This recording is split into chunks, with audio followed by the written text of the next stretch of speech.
in listen-only mode. Hello, everyone. This is Samuel Hello, Reynolds, everybody. and that Hello, was everybody. This okay. Say your whole I'm name, Alex. Alex. My name is Alex Trenoweth, Yeah, so and people here get I the am at beautiful Oxford University with the Faculty of Astrological Studies Summer School. Yeah, Oxford University. How's that for a Jupiter and Virgo right. broadcast? Here we go. So, welcome everyone. I see that people are on the call. Just so you know, everyone has been muted. You haven't done anything, but we're starting off with everyone muted. We are going to have time for questions and answers toward the end. That'll be in the last 15 minutes, and then you can actually click. If you're using a computer, you actually can click and click on the hand if you have a question, or if you want to write out a question, there is like space to be able to write out questions to us, and we can answer it either in real time if it doesn't disrupt the flow, or when we get toward the Q&A at the end. Just so you know, this is being recorded. We do plan on having this available to the public later, and we'll take it from there. Alex, you want to open us up? Let me make you the presenter, Okay. and we're going to take it away with Alex and her presentation. I should say this. So, what we're going to do first for each of us, we're going to talk about, as we said in our breakdown of the webinar, our own take on Jupiter and Virgo. We're going to spend about 30 minutes with that, talking about how that applies to teachers and students. And then we'll focus in on how that is applicable for the teacher who has also Jupiter and Virgo. And then after, I guess, we do our exchange, we'll talk more about the other aspects of Jupiter and Virgo to the other mutable Jupiters, Jupiter in Pisces, Jupiter in Sagittarius, and Jupiter in Gemini. And then we'll also talk about how Saturn and Sagittarius will affect the other mutable signs. Um, that's it. So that's it. Sorry, Alex. I just want to make sure everyone had an outlay of what was going on. And take it away. Perfect. Okay. Thank you very much. Well, I just wanted to say that I started. I am a practicing school teacher, and I have been for about 15 years. And I originally got into teaching to support my astrological studies, and I hadn't intended on being a teacher for too long. But as life has it, I really fell in love with my job as a teacher, and I really started to think about ways that I could bring my astrological practice into my teaching. And it wasn't an easy process because, as you're probably aware, astrologers don't have the best of reputations, and people are very suspicious, and they get things mixed up with witchcraft and devil worship, and you name it. Astrology has a pretty bad rap. I was even denied use of my name, Alex Trenoweth. I had to use another name because my teacher had Googled Alex Trenoweth and decided that she didn't want parents knowing that I was an astrologer. So I had to have completely different identities, which I guess kind of suits someone who's Gemini rising. And so this is kind of my story about how I brought astrology to teaching, and I'm really grateful that Sam was willing to work with me. And we met at ESAR last year, and we hit it off because we both have a fascination with Jupiter cycles. So I'd like to go on to a little bit more about how my practice works. Jupiter takes about 12 years to go around the entire zodiac, about approximately a sign per year. And so therefore, every school year has Jupiter in the same sign. So if you teach year 7 in the UK, or if you teach grade 6 this coming September in the USA, all your students are going to start off school with Jupiter and Virgo. And it's a pretty unusual thing that's going to happen this year for those students, is that they're going to have, well, it's not unusual at all, it happens to every 11 to 12-year-old, is that they have their Jupiter return. So I should have mentioned too that I'm also a secondary school teacher. That means I teach children ages 11 years old to 16 years old. So I have a lot of experience and practice with working with adolescents, and I often tease and I say that I work in the snake pit, but that's not really true. I really enjoy my students, and they teach me a lot as well. So let's look at Jupiter and Virgo as a sign that really learns and finds confidence in being precise. Now, Jupiter in Virgo students like things to be very organized. And the only way that they can learn, or the best way that they can learn, is if they start off with a very, very clean slate. You know, all the equipment is brand new, everything is nice and clean. Because if things are disorganized, untidy, in a mess, the only thing you're going to get your Jupiter Virgo students doing is cleaning up. And you don't want them doing that. You want them focusing on their learning. So once you get that environment just right for them, what you can start doing is you can start introducing topics that interest them in research, because Jupiter in Virgo students really do enjoy getting their teeth into some very big subjects, and Alex, they Alex, really I'm enjoy sorry. learning. Alex, you're showing your other screen. You're not showing your presentation. I just wanted to let you know. Oh, okay. Okay, am I showing my screen now there, Sam? It's still not on. Just push it up. Yeah, there it is. Okay. All right. And Yeah. you should see Jupiter. We just see Now Jupiter. Okay. Jupiter is fantastic. Okay, thank goodness for that. And so Jupiter is the biggest planet of our solar system. And he's mythologically associated with Zeus, the wielder of thunderbolts. And it's his position, or his home, is in the sky. And so his position gives him omniscience and the ability to see everything all at once. So Jupiter also rules wisdom and higher learning, which is quite appropriate to what we experience in secondary school. And I'm standing here, if you can see the picture, I'm standing actually in front of Saturn, but this is the year of my 4th Jupiter return. So that means I was 48 years old last year, and it was a big year for me. And so if you can find the pulse of Jupiter, really incredible things can happen for you. But at 11 to 12 years old, a student is just having their first Jupiter return. And they usually go into a bigger school, and they have a lot more things. So if you look at the screen, I've broken things down into a few key words about Jupiter and Virgo. They're precise, they like organization, they tend to be very, very critical, and some people might say a little bit fussy, and they search for perfection.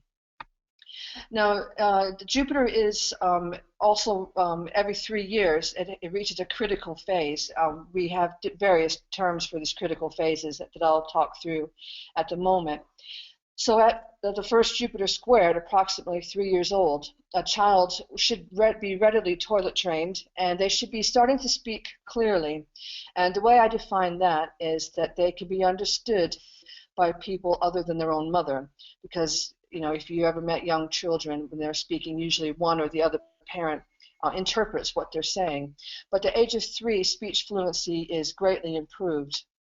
Now, at the first Jupiter opposition, at about 6 years old, the child is learning how to read and write, and these are things that are going to help them to learn later on in life, of course, and also to do the other Jupiter thing, which is to travel great distances. So they're starting to be able to run better, they're better coordinated, and they usually know how to ride a bike. And in our Western Hemisphere, usually children are quite fluent with reading, or they're getting to that stage where they can understand that words, letters form words, and their fluency in reading greatly increases. 9 years old is the waning square of the Jupiter return. And this is when a child starts to realize that ghosts and goblins aren't real, and they start to understand that there are reality-based fears, such as terrorism, such as robbers, and they start to make that differentiation between imagination and reality. Now, as I said, students come to me around the age of 11 and a half to 12 years old, and they move on to a bigger school, and they're going to experience a lot more subjects, and the teacher's task is to broaden their knowledge. And also they start to change lessons. They start to go from one lesson to another, and consequently they meet more classmates, and they meet more teachers, and their knowledge increases. And also the confidence starts to build if the teacher understands how to use the Jupiter sign to help them. Now, what I find absolutely fascinating are the neurological developments going on in adolescence. And I put up here a very popular picture that shows how the brain changes from the age of 5 to the age of 20. And you can see from the different colors going on in there that very much there are significant things happening. Now, what this picture doesn't show is how the brain folds are deepening and they're becoming more in number at around the age of 11 to 12. This is really important because it shows how much that person is as well, just how much physically the brain is developing. They may not be aware of it, of course, but it is certainly happening. And there's all sorts of things that come along with this brain development. We all know about what happens at puberty, about how those raging hormones wreak havoc in a young person. And a teacher, and a parent, they can be very, very concerned about how much a child changes in those first couple of years of adolescence and how it affects their behavior. And my research that I've done, I like to crunch numbers and I like to look at graphs and data. And one of the things that I found out is that just after the Jupiter return, around the age of about 13, behavior is the worst. And in England, we do things by what's called incident sheets or something similar, which just means that every time that they misbehave, something gets written up and a letter gets sent home. And more of those incident sheets are done just after the Jupiter return, but before the first Saturn opposition at 14 years old. So behavior is at its worst at around the age of 13, just after the first Jupiter return. So if you look at the screen, I have a very famous picture, a picture of a famous person who grew into somebody extremely famous, and I don't know if you recognize who this is, but I will show you how he looked today. And it is the lovely Tom Hanks, who has Jupiter in Virgo himself. Now I'm going to show you Tom's chart, just so you get an idea of what an astrology chart looks like. Now this is the whole picture. I, as a teacher, cannot be concerned with the whole chart of the 180 students plus that I teach. I can only really be concerned with a couple things that goes on in the birth chart. And what I would like you to look at is I'd like you to look at this symbol here. It looks like the number 4, and that is Jupiter. Now, if he were in my class, most of his other classmates would have Jupiter in Virgo. So that is what I'm looking at. And this is where I'm saying that if I understand as a teacher what's going on in my students' classroom in the astrological chart, I can actually deliver lessons that's going to appeal to them. And I can skip a whole lot of guessing and conjecture and just get straight into the learning process. And I can provide things that are going to interest those students, keep them interested, and keep them learning. And I hate to be pessimistic about it, but teachers are concerned, parents are concerned with results. In England, students sit their exam at around the age of 15 to 16 years old. I understand that in the States, the exam system isn't quite so rigorous, but there are certain tests that students take in America a little bit later on in life. So anyway, so Jupiter in Virgo just shows right there. And that is the only thing that I'm concerned about in my class is how I'm going to reach these students. The best thing you can do if you're a teacher is not to put things in your mark book, not to put the students in alphabetical order. That is, you're missing a whole lot of information. I would suggest that if you have a class mark book, that you put students in order from date of birth. So put the September babies in first, October, November, all the way through. And if you're a doubter of astrology, if you think, oh, Alex and Sam don't know what they're talking about, at the very least, you're going to have a class list that shows who the older children are and who the younger children are. Now, going back to data results, the worst behaved children in the group are the Leo boys. Now, of course, schools don't call them Leo boys; they just call them boys born in the summer. But those tend to be the naughty ones. So if we can understand this, we can actually put strategies into place to sort of offset all that energy and just help that student settle into secondary school a lot easier. And the other thing, too, is there's a world of difference between a child born in September and a child born in August. It's nearly a full year of development. That is a lot of time in the life of a person who's only 12 years old. That's 1/12 of their life of a difference between the oldest classmates and youngest classmates. And that's something teachers need to be aware of, even if you don't believe in astrology. It's just common sense to be aware of who they are. If I were going to look at a few other things in Tom's chart, I would look also at Pluto conjunct Jupiter. And I would say to be aware of how this might affect learning as well. They might be quite an explosive learning. They might be somebody who really enjoys researching and getting down to the nitty-gritty of things. They might like mysteries, and they might be very, very interested in the underworld or in the occult. Okay, so I'm going to move on from Tom, and I'm going to go down to the next adolescent. I'm going to give you a couple seconds to look this person over and have a guess at who you think this is. This lovely lady is now 11 years old, and she's just had her Jupiter return. And I wonder if you guessed who it is. It's Julia Roberts. Just had her Jupiter return very, very recently, as had Tom. So again, if you look at Julia's chart, you're going to see that Jupiter is here. It's just in the early signs of Virgo. Now she's got a few things going on in her chart. She was born during the generation that had Pluto conjunct Uranus, which doesn't have too much interest in the classroom. It's just something to point out of that generation. But anyway, there's her Jupiter there. Again, just to repeat myself, in a classroom, I cannot be concerned with the whole entire birth chart. I can only be interested in Jupiter for how they learn. And at this stage, I'm also going to bring in Saturn, which is here, to be about how they experience discipline. So it's really important for teachers to understand their own Saturn, because if you're in a situation of authority, if you are somebody who has to lay down the law to adolescents, you better believe that adolescents will know the genuines from the phonies. And they're going to find a way to antagonize you, because that's what they do. That is the nature of teaching teenagers, is that they find a way to get to your weaknesses and to make you absolutely miserable. However, if you understand your Saturn, if you understand your own weaknesses, you can put things into place that are going to help you out. Now, student Saturn is how they experience your discipline. So this generation, with Julia Roberts' generation, that is, she has Saturn in Aries. And Saturn and Aries tend to be very, very hard on themselves. They're very resilient, very tough, and they dislike being having their weaknesses displayed to other people, and they will do anything they can to hide it.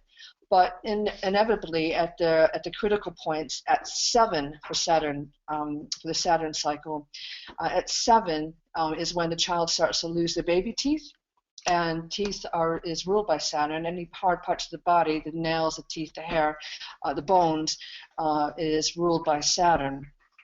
And also, there's usually some sort of crisis that happens for Saturn and Aries students that exposes their weaknesses, and it's something that the child is going to remember. And then 7 years later, at the first Saturn opposition, is when the student, when Saturn is in Libra, is usually when that person starts to meet other people. They start to realize their weaknesses and vulnerabilities through the relationships that they form. So I think I need to say it again. Every single year has its own Jupiter and Saturn signature. This in particular is Julia Roberts, who was born in 1967. So the whole entire cycle, to go all the way through all the different combinations of Saturn and Jupiter, takes about 60 years. So again, every single year group has its own signature. And you as an astrologer, or if you don't know how to do it yourself, you can ask an astrologer what that signature is, and they'll be able to tell you. I just want to say that I've written a book called Growing Pains, and it outlines all the different Saturn and Jupiter comps, and it uses a celebrity profile to help explain how that person has grown and developed as a person.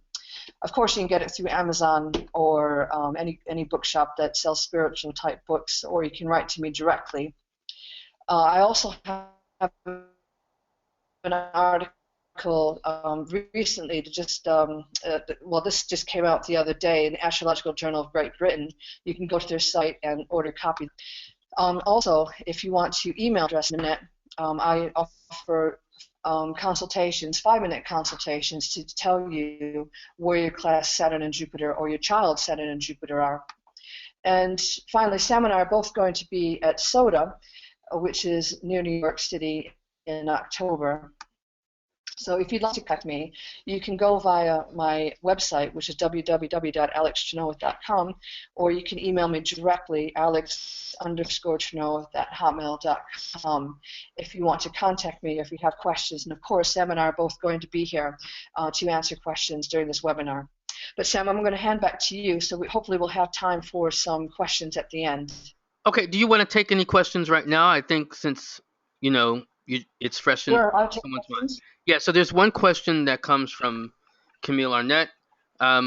She says, she has written it out for you. I don't know if you see it, but she says, yes, she wanted to know if the Leo boys are problematic for the UK because of different divisions. She wrote diff divisions, but I think she means different divisions entering school, or same across the board.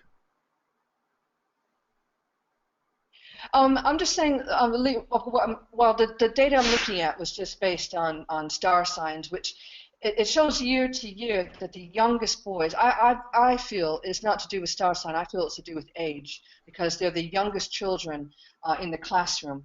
And of course, towards the end of August, there might be a few Virgo children in it that get tangled up in the data. But consistently, year to year, the youngest children in the classroom are the worst behaved. So I don't want to point to Leos and say, oh, they're so naughty, because that's not true. It's to do with age. And it's why I argue that it's important to know who your youngest children are. And you as a teacher can be aware that these children are going to need a little bit more guidance than the older ones, just because that year, as I explained, has a huge difference in development. Cool. Okay, All right. Is there another question? I don't see any other questions, but we can circle back. I guess I'll go into my talk now.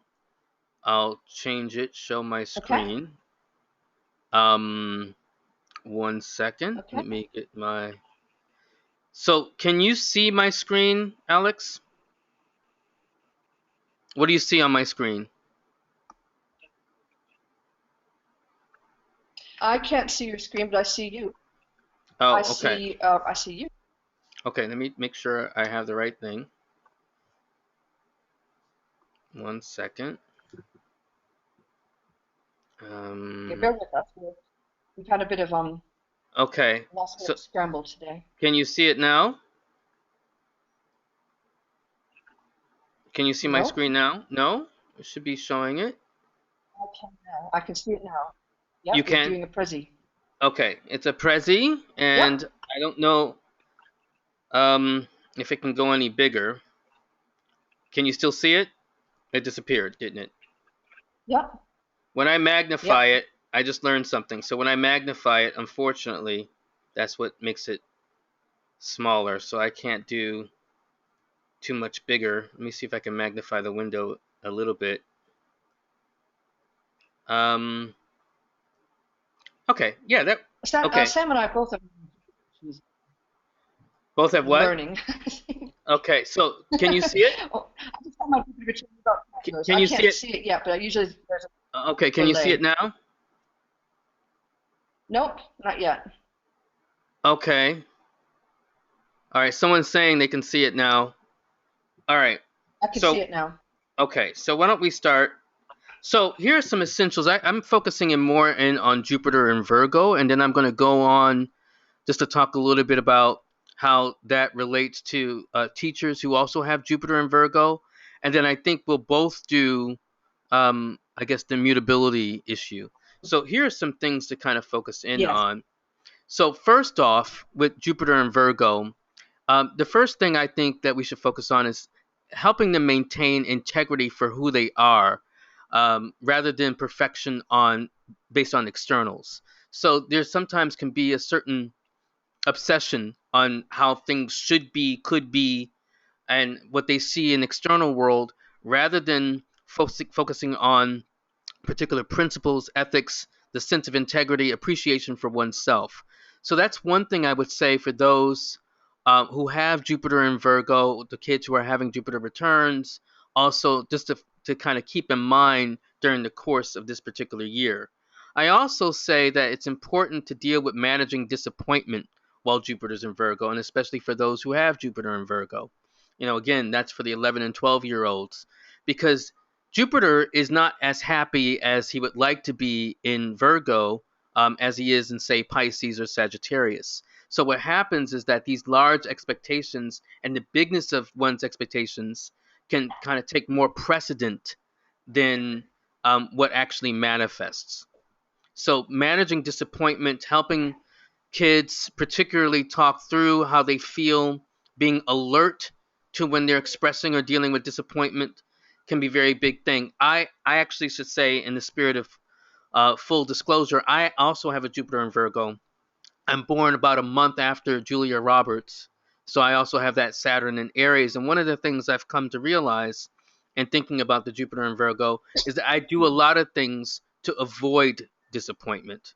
So rather than just highlighting expectation and being into the excitement of expectation, I get around that with disappointment.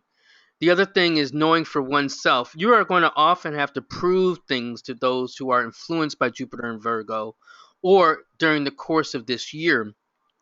So if you've been used to winging it or just going on with certain assumptions, those things are not going to fly. Show me or give me some empirical evidence, or the idea of having proof is going to be important for the Jupiter in Virgo crew. The other thing I might say is building competence. Hold on. Building competence. Can you mute yourself, Alex? Can you mute yourself, Alex? Maybe we're The getting problem feedback. is I'm actually at in a living environment, so no, I'm afraid I can't. There are people around, so No, I you can't. can't press the mute button on your mic. If you press your mic, that's the way you mute yourself. There you go. You did it. Okay. All right. Building competence. So the other way in which things can also happen is building the sense of competence. It's very important, since Jupiter is in a Mercury sign, that it has the ability to show competence, which is also going to be a big thing as we get more into this presentation, because as Alex pointed out, Jupiter in Virgo wants to know, or a child with a Jupiter in Virgo wants to know, that things are pristine and in order. So if a Jupiter in Virgo child or influenced person sniffs at all any level of incompetence, then this is something that becomes a downward turn in the learning process. So I just want to make this clear. Yes, I'm judging you. So when you're talking about the Jupiter in Virgo, be aware of the fact, and this is also to kind of coach the child, particularly, there is a strong level of judgment that can crop up. And so what may happen is that if you ever feel like you're being judged by someone with a Jupiter in Virgo, chances are you are. So one needs to be open about that. The other thing I would also say, in encouraging children with the Jupiter in Virgo and their judgmental tendencies, is don't let their sense of judgment outweigh their sense of mercy or compassion.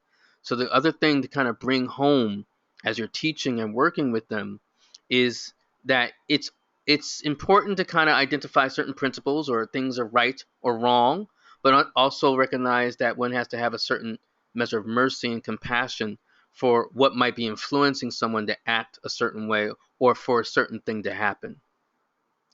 I also say here, keep eyes on the prize, feet on the floor, mind on fire, heart pumping fast. That's a fancy way of saying, a very poetic way of saying this. Maintaining a sense of purpose, enthusiasm, and inspiration. Again, being in a mercurial sign, one of the things that can crop up for those with the Jupiter in Virgo or influenced by it is that there's a lot of emphasis on the sense of purpose, or being efficient, but not making the same space for enthusiasm, inspiration, and the larger picture, which is the sense of purpose. Keep your cool and perspective. In other words, don't make mountains out of molehills. So that's one thing to keep in mind.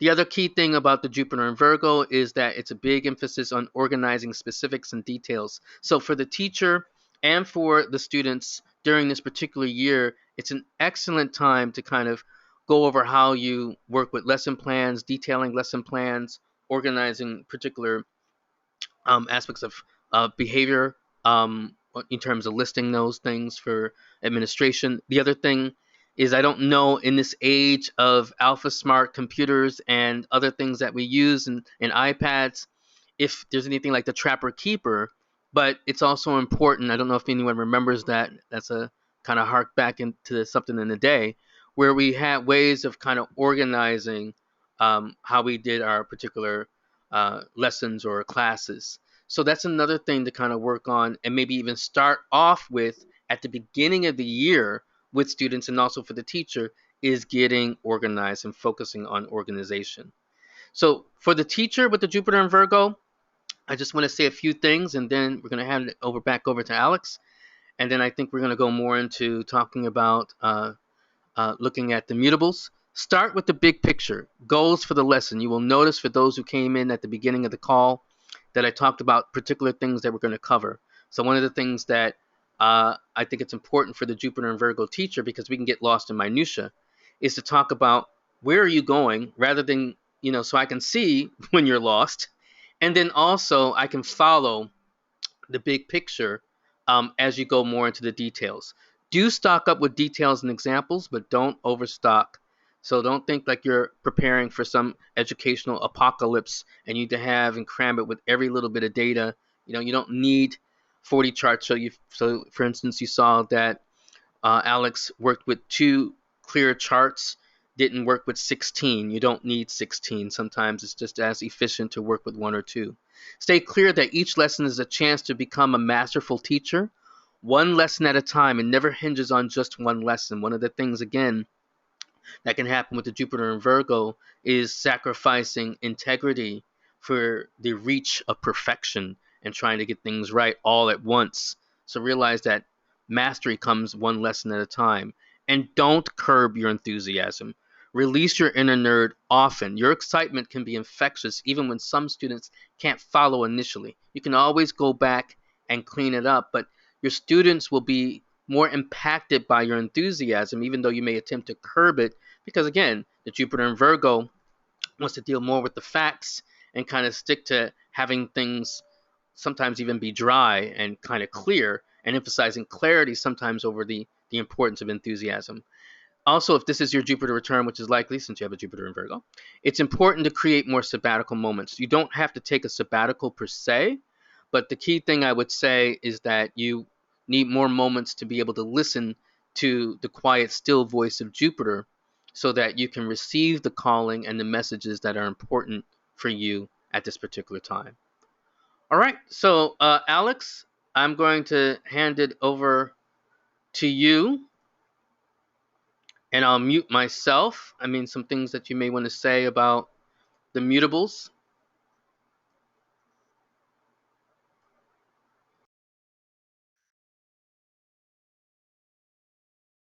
Alex, are you still there? She's unmuting you. You just can right click on yourself and unmute you. I hope she's still there.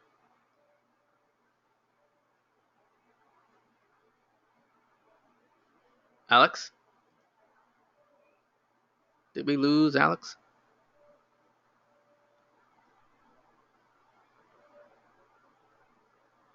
Yeah, Alex, you can right click on yourself. I think she's trying to come back. I see her still on the call. Well, I'll go on. Oh, there you go. Okay. All right, you're still muted. You're still muted. Right click on yourself. You got to right click on your mic, or click on your mic on the upper left hand side on your panel, on the control panel. I think I hear you. I think okay. Upper right hand side, and do you see the the green light for the mic?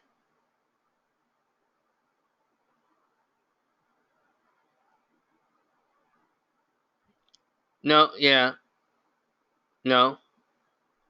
Or you can also click. Well, I can go on, and then we can come back to you as you find it. Yeah, thumbs up or down. Okay, all right, all right. So we'll let okay. We'll let Alex. So we're both on this learning curve with this. So forgive us again. Jupiter and Virgo lessons. I think. Okay, maybe she's coming back. Coming back. Okay, so if you can see my screen now, and let me get to it. Um, I'm now on for the other mutables as Alex is coming back. So here's some things to kind of keep in mind for them. Let's talk about Jupiter and Gemini. Now, Alex already talked about, and I really was appreciative of talking about some of the stages of the development with each of the for Jupiter. So for those who were born with Jupiter and Gemini, they are either 3 years old or 14 to 15. Remember, we're talking about only primary to secondary school children at this particular point. So here's some things that I've kind of realized about them per the Jupiter square that they're about to have with Jupiter and Virgo. They will have a lot more pride in what they know. So there can be a certain even daring or arrogance that may come up about, their facility with what they've kind of learned as they kind of moved on in terms of what they've learned, whether that's the potty training, but also beyond that, words, things like that. There'll be a lot more whys and hows. The world has wonder, which is great for children to have, and this is also great for those who are 14 to 15, because even that show that was on, which I think documented some measure of the Jupiter return, called the Wonder Years. So we're dealing with the wonder that's happening at that particular time, but both at 3 and 14 to 15, there's also the lesson of reason. Okay, and Alex is back. Yeah, it seems to be back now. Yeah.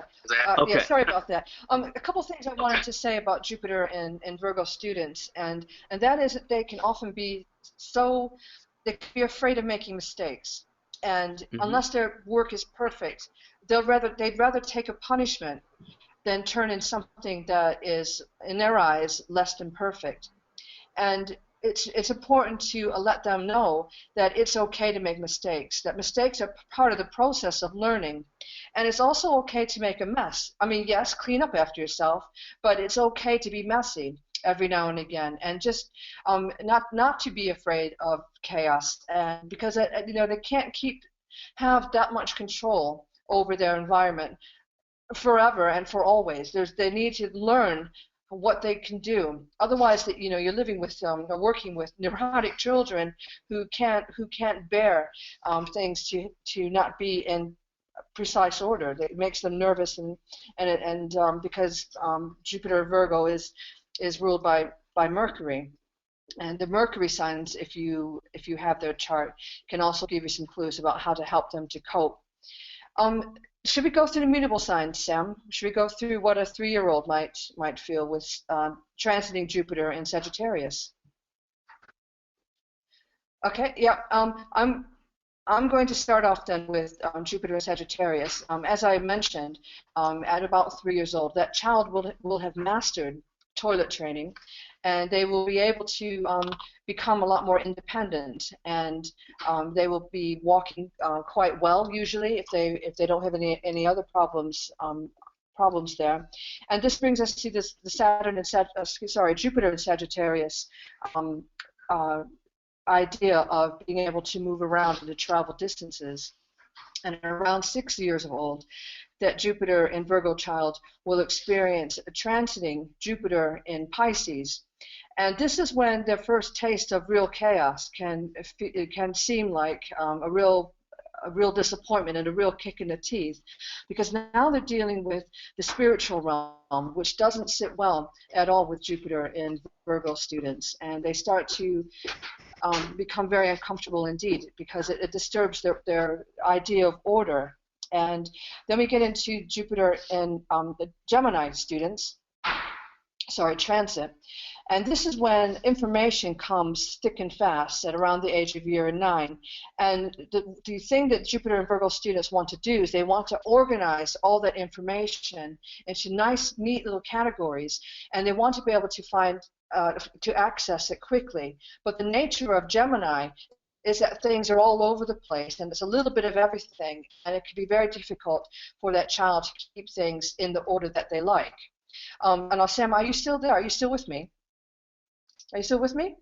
Okay. I can't hear you now, but I guess you've passed over. I'm muted. I'm muted. Passed over to me. But I think, I think. No, I'm muted. I'm muted. But go on. But okay. I don't think you can see my screen. If you'd like to add anything onto that first. Yeah. Jupiter, but I don't think you can see my screen. Yeah, because I can see you. Okay. You couldn't see my screen. So yeah, okay. I'm gonna go back because I was doing. Yeah, I'm gonna go back to Jupiter and Gemini. So hold on. So mute yourself because we get feedback. So mute yourself because we get feedback. Okay, I'm kind of afraid to mute myself in case I can't come back. But okay, I will try. Okay. Okay, so I'll just go back and just say, because I was doing. Ooh, I zoomed in too much. Hold on. Ooh, feel like I'm doing the cha-cha with this thing.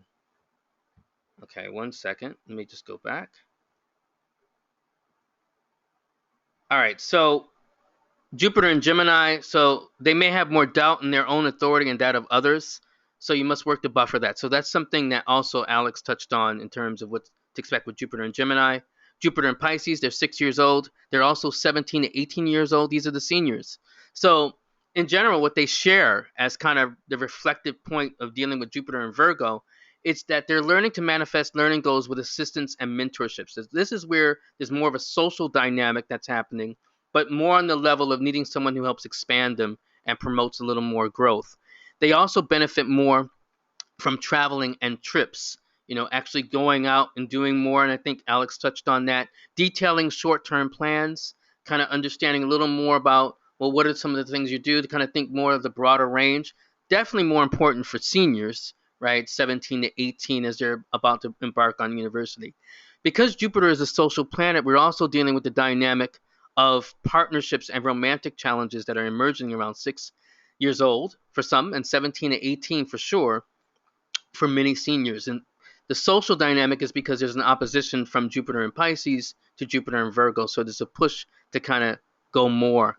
And then with Jupiter and Sagittarius, which is more 8 to 9, I'll just mention this, is make sure that the enthusiasm isn't trumping real learning and skills mastery, and that there's a buttressing of physical fitness and development, and there's active learning or changes in learning development, active learning or changes in environments will spur better learning. So if you can go out, if you're in some place where you can go out more into like the lawn or some other part of the school, that's also great because Jupiter and Sagittarius will often want some measure of change and adventure. All right, so Alex, I'll pause now because we can go into Jupiter and Virgo with Saturn and Sagittarius, but I want to hear your weigh in on that. So let me go back to you. And there you go. All right. Okay. Go. All right. Okay, thank you. One thing I want to add with the 18-year-olds who are having their Jupiter and Pisces transit is that often at the age of 18 years old, these students might experience some sort of mystic experience that leads them to want to study, maybe study, change religion, or take up an interest in a charity. They may be interested in helping people, or they may be working with people with addictions. But 18 years old is a crucial age in that it's often when students actually start their careers. And so it's interesting and to note that often this transit can have a huge influence in what a child does with his life for the rest of his life, because, as I said, it's a starting point of their career. Did you want to move into Saturn and Sagittarius for these students, Sam? Yeah, let's do it. Did you hear me? Yeah, let's Right. do Okay. it. So Did you hear me? Yep. Yeah, let's do it. Okay, great. So Saturn in Sagittarius is at the moment just hovering in the final degrees of Scorpio. And I call the final degrees and the first degrees of any sign the power points. And usually there's some sort of incident in a person's life, if they have personal planets in those degrees, that causes a lot of upheaval in their lives. So currently Saturn is at 28 Scorpio, but it will move into Sagittarius over the next couple months, and then it's going to stay there for the next couple of years. So it's important to get to grips with Saturn and Sagittarius. Now, I think Saturn is more for the authoritative figures, and so as I keep saying to you, if you're going to be in a position of authority, you would best understand your Saturn by sign, by placement, by house, by aspect, by condition. Everything you can learn about your Saturn is going to help you, and it's kind of like putting on a suit of armor, and it's helping you to get ready for those slings and arrows, especially if you're a teacher, because I'm sure that you're aware, if you just hear and listen to people, what grown-up people say about their teachers. They have this memory of Mr. Jones back in, such and such a time did this to me. So you need to be aware of how you yourself as a person function within your sign.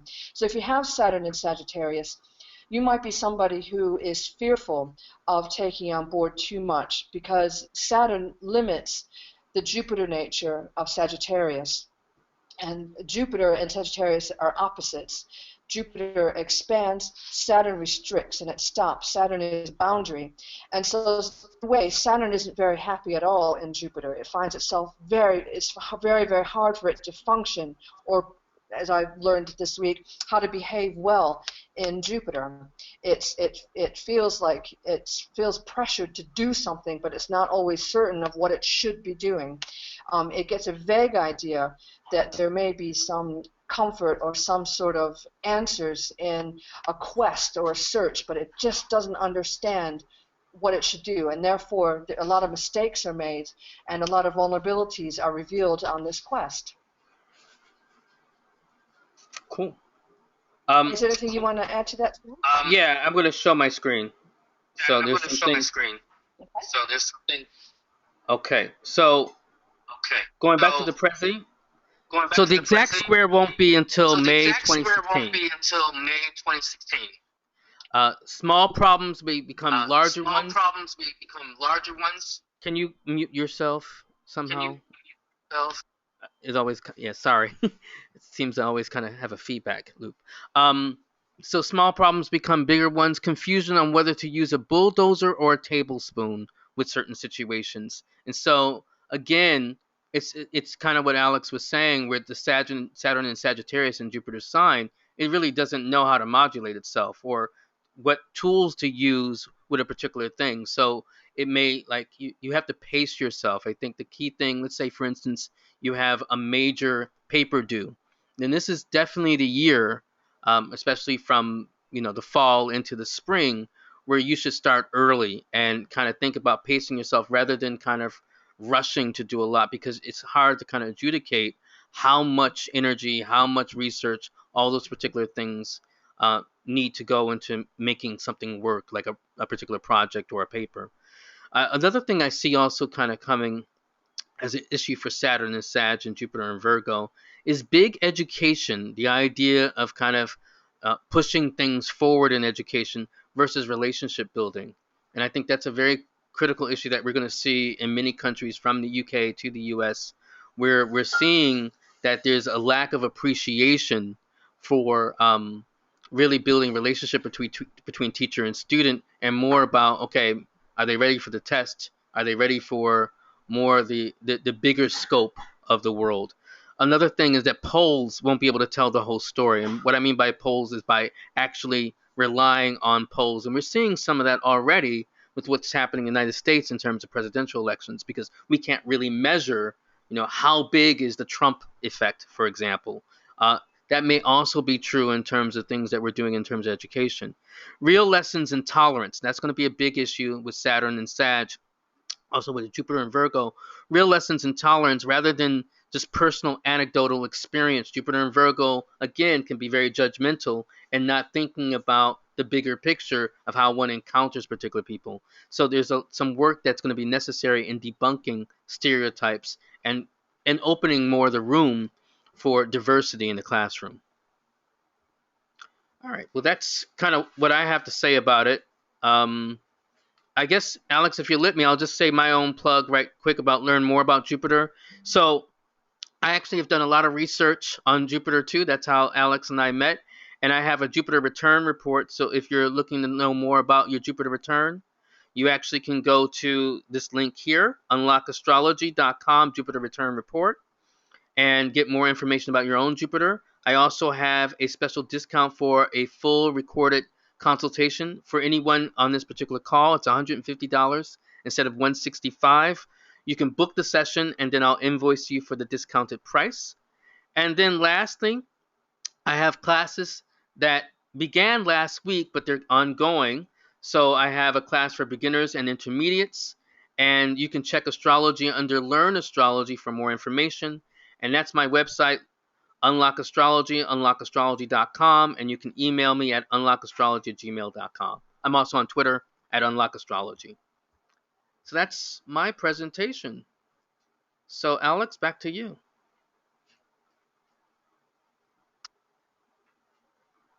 I just want to say that if you want to contact me as well, probably the easiest way is to go on Facebook. I love Facebook, being Venus and Gemini. I'm always on Facebook. You can PM me or you can just leave a message on my page.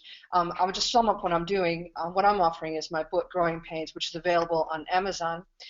I also do private consultations, and also I offer a free 5-minute consultation if you have any questions about where your Saturn or Jupiter are. Again, contact me via Twitter or Facebook or my email address, alex_Trenoweth@hotmail.com. Okay, Sam, do we have any questions? I don't see any current questions, but if you have a question, this is the time to ask them, right? We have about 8 minutes or so. I wonder why we're having this feedback.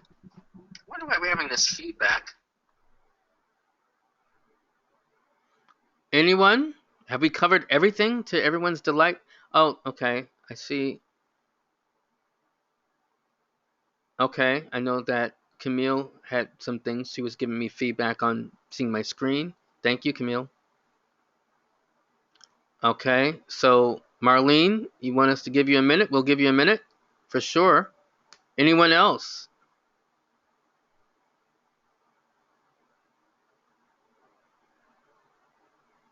You can raise your hand or just ask it directly.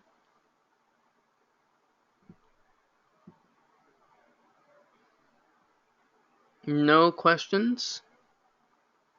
I guess, okay, here. Okay, thank you, Mag. Mag said, awesome presentation. So we're winning. You know, the other kind of connection that me and Alex have, I don't know if you guys can tell, because Alex came to New York. I guess it was like, I feel like it was this spring or something like this, or like maybe it was just last year. I don't remember. When was it? It was almost a year ago. It was almost, oh my God. We met at Isar in September. Oh my God. No, but when you came to New York City. For a while. And I was on sabbatical. So I went across country to New York. And we met up in New York and had pizza. Right. If you remember. Well, Sam and I have in common is we both have Moon and Leo. right. And, You're about to say, yeah. So we feel naturally very comfortable in each other's presence. And Sam, this has been a lot of fun. Yeah. And I'm really glad that we persevered and got through our problems. Oh, okay. So the question that Marlene had, and thank you, Alex, for that as well. So that I was distracted by the question. So, but wait, the question is, did you pick this day by election? Good Jupiter and Saturn and Mercury in aspects. I don't know if we did Say it really, did again. we? I don't know Did if we? we did, really, did we? Well, we didn't really cover aspects because they changed. No. They She's change asking. daily. No. She's asking. She's asking. Did you pick this election? Did you pick the state by election? Did you pick the state by election? No, No. no, we didn't. Because it just fit into our schedule because it's very early in New York and it's at a time in Oxford where we can get together, and it's just mutually worked out. Sometimes you just have to do what you have to do, and in an ideal world you'd like to do an election, but sometimes it just isn't practical. Yeah, I mean, astrologers, we try to do, we have a lot of limitations ourselves, and we're working with time and we're working with a lot of information and a lot of data. But yeah, maybe we should elect a time next time. But I think it's going to be pretty hard to work with when we've got a 5-hour difference between New York and England. That is. So So we got one comment. Hold on. So So mute yourself. Sorry, you have to do that.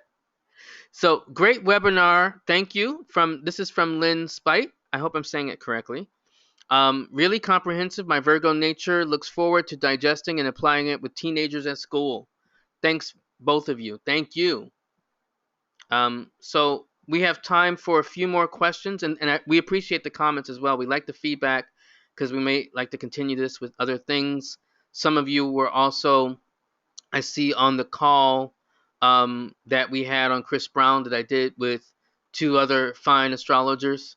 And we'll figure out when to do this next. All right, yes. And Marlene says, still good aspects for this class. Enjoyed it. Thank you. Yeah, I wanted to do it on a Jupiter day on Thursday, but that was bad for Alex. So I think that's the only little bit of election that we kind of finagled. But it's good to hear about the aspects.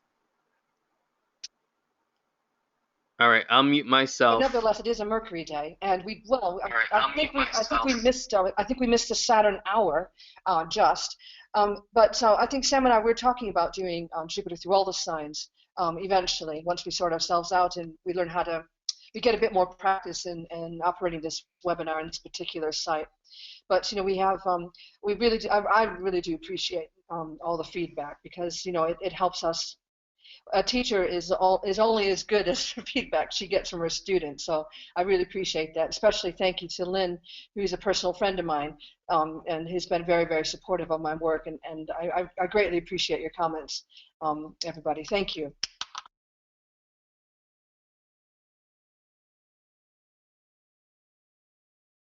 If there aren't any other questions, oh, thank you, Lynn. If there aren't any other questions, we'll begin wrapping it up. We'll give it. We have 3 minutes. If anyone has any other questions, I don't know if I have any other additional comments. I mean, I thought, and I also have a breakdown if anyone's interested in the Jupiter report, or even like the Jupiter presentations that are available. I think at NORWAC when I presented just last, there are different ways in which I look at each Jupiter return. So the first Jupiter return is not like the 7th, which happens around 83, 84. So that's also good to look at. And I think there's also some of that breakdown in growing pains, which I think you can get as a Kindle. Is that right? Right. So it's available as a Kindle as well. It's available. So it's available as a Kindle as well. Yes. I haven't, to be honest, I haven't seen the Kindle version, but the print version has illustrations by one of my students who was undergoing his first Saturn opposition when he did them. So it's got a lot of personal importance to me anyway.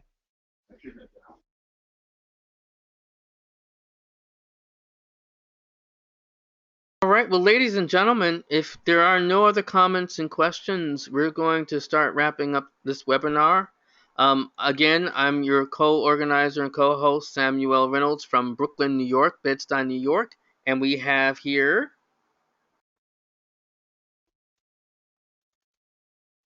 And Alex Trenoweth, live from Oxford University. Thank you very much for joining us. It's a lot of fun, and thank you to Sam. Can't wait to see you in real life. I'll see you in I guess a month or so. So inshallah. So thank you, Alex, and be safe and take care of everyone out there. All right, and I'll check in with you after the webinar. All right, thank you, everybody. And take care of everyone out there. All right, and I'll check in with you after the webinar. All right, thank you, everybody.